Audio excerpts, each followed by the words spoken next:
Alright, so welcome po sa ating panibagong vlog mga kahambol. But before anything else ay kamusta po kayong lahat? Well, I hope that we are all doing good po.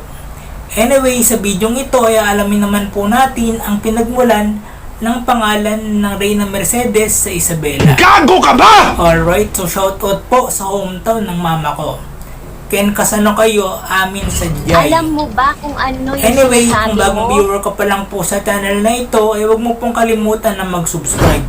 At isama mo na rin po pati yung bell notification.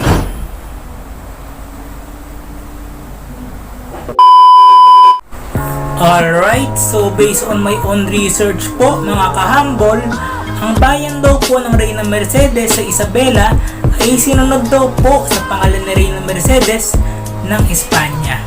Dati din daw po itong teritoryo ng Kawayan.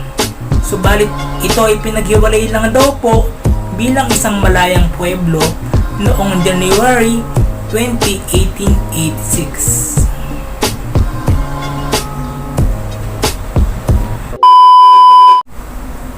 Alright, so para po sa mga hindi nakakaalam, ang salitang pueblo po mga kahambol ay nangangahulugang bayan or hometown in English. Magaling kang kupal But anyway, ka. sana po ay may natutunan po tayo sa topic na ito mga kahambol.